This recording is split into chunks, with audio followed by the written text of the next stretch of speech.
ప్రతి ఉదయం దేవుని వాగ్దానం అనే కార్యక్రమానికి ప్రేమతో మిమ్మల్ని ఆహ్వానిస్తుంటున్నాను. ఉదయకాల సమయంలో దేవుడు మన కొరకు ఏర్పాటు చేసినటువంటి వాక్య భాగము 33వ కీర్తన 12వ వచనాన్ని ధ్యానించుకుందాం. 33వ కీర్తన 12వ వచనాన్ని ధ్యానించుకుందాం. యెహోవా తమకు దేవుడుగా గల జనులు ధన్యులు, ఆయన తనకు స్వాస్యముగా ఏర్పరచుకుని జనులు ధన్యులు.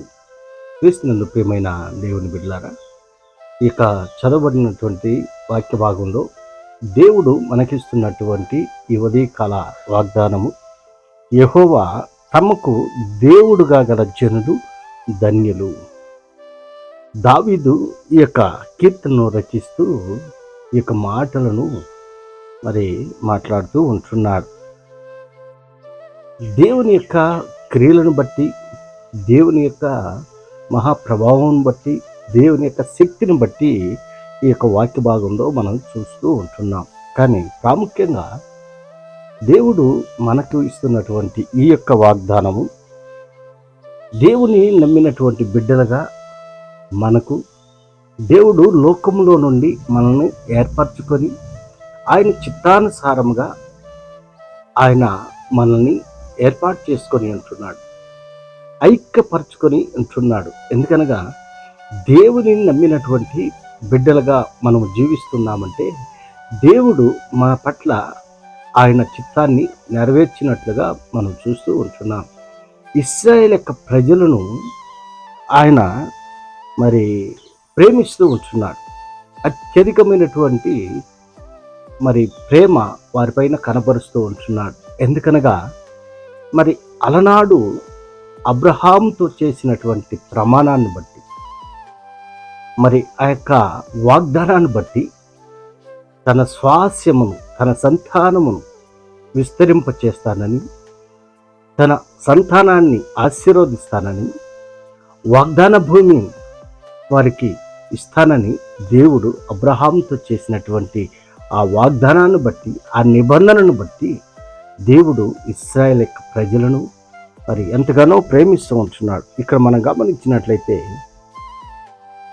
దేవుని యొక్క వాక్యాన్ని బట్టి, దేవుని యొక్క శక్తిని బట్టి కీర్తనకారుడు ఇక్కడ అనేక విషయాలను బయలుపరుస్తూ ఉంటున్నాడు. అందుకే 4వ వచనంలో అంటున్నాడు, యెహోవా వాక్యము యథార్థమైనది, ఆయన చేయనిదంతయు నమ్మకమైనది. ఎందుకనగా ఆయన వాక్యము జీవింపచేస్తూ ఉంటున్నది, ఆయన వాక్యము నమ్మకమైనటువంటిదిగా ఉంటున్నది. దావీదు వ్యక్తిగత అనుభవంలో నుండి ఈ యొక్క మాటలను మాట్లాడుతూ ఉంటున్నాడు. ఎలాంటి స్థితిలో నుండి, ఎలాంటి పరిస్థితుల్లో నుండి దేవుడు దావీదును హెచ్చించాడో మనకు తెలిసినటువంటి విషయం. అదే రీతిగా ఇశ్రాయేలు యొక్క ప్రజలను ఏ రీతిగా ఆశీర్వదించాడు, ఐగుప్తు దేశంలో నుండి వారిని ఏ రీతిగా బయటికి రప్పించి ఆ యొక్క పాలు తేనెలు ప్రవహించేటువంటి దేశానికి నడిపించాడో మనకు తెలిసినట్టు విషయం. అంత మాత్రమే కాదు, కానీ 7వ వచనంలో సముద్ర జలములను రాశిగా కూర్చువాడు ఆయనే, అగాధ జలములను కోటలో కూర్చువాడు ఆయనే. లోకులందరూ యెహోవా యందు భయభక్తులు నిలపవలెను, భూలోక నివాసులందరూ ఆయనను వెరవవలెను. ఈ లోకంలో అనేక మంది ఉంటున్నారు, ఈ లోకంలో అనేక మంది జీవిస్తూ ఉంటున్నారు. దేవుడు ప్రత్యేకించి నిన్ను నన్ను ఆయన ఏర్పరచుకుని ఉంటున్నాడు, వేరుపరచుకుని లోకంలో నుండి మనల్ని ఏర్పరచుకుని ఉంటున్నాడు. ఎందుకనగా ఆయన ప్రణాళిక మన పట్ల ఎంతో అత్యున్నతమైనటువంటిదిగా ఉంటున్నది. అందుకే ఆయన తనకు స్వాస్యంగా ఏర్పరచుకుని జనులు ధన్యులు. ఎవరైతే ఆయన్ని అంగీకరిస్తారో, ఎవరైతే ఆయన నామాన్ని గుర్తెరిగి జీవిస్తారో ఆయన స్వాస్యముగా ఏర్పరచుకునేదానికి ఆస్కారం ఉంటుందని ఈ యొక్క మాటల్లో మనం చూస్తుంటున్నాం. 2వ వచనంలో అంటున్నాడు, సితారతో యెహోవాను స్తుతించిరి, 10 తంతుల స్వరమండలముతో ఆయనను కీర్తించిరి, ఆయన గూర్చి నూతన కీర్తన పాడుడి, ఉత్సాహధ్వనితో ఇంపుగా వాయించిడి. ఆయన నీతిని న్యాయమును ప్రేమిస్తున్నాడు, లోకము యెహోవా కృపతో నిండి ఉన్నది. ఆయన నీతిని ప్రేమించేటువంటి దేవుడు, లోకము యెహోవా కృపతో నిండి ఉంటున్నట్లుగా కీర్తనకారుడు ఇక్కడ బయలుపరుస్తుంటున్నాడు. ఆయన కృప లేనిదే జీవించే జాలము.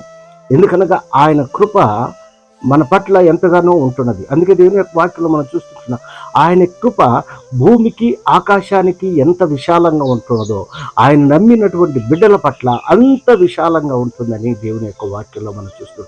ఆయన కృప మరి ఎడతెగక మన పట్ల చూపిస్తూ ఉంటున్నాడు. మరి మనం ఎంతో ధన్యులుగా ఉంటున్నాం. యెహోవాను నమ్ముకుని వాడు ధన్యుడు అని దేవుని యొక్క వాక్యంలో మనం చూస్తుంటున్నాం. ఆయన నమ్ముకున్నటువంటి మనము ధన్యులుగా మరి దేవుడు మనల్ని తీర్చి మరి దిద్దినట్లుగా మనం చూస్తున్నాం. దేవుడు మనకిచ్చినటువంటి ఆ ధన్యతను బట్టి దేవుణ్ణి మహింపరుస్తూ ఈ లోకంలో ఒక సాక్షిగా నీవు నేను జీవించాలని ఈ కొద్ది మాటల ద్వారా నేను హెచ్చరిక చేస్తుంటాను. దేవుడి యొక్క మాటలను మీకును మీ కుటుంబాలకును ఆశీర్వాదకరంగా మార్చునుగాక. ఆమేన్.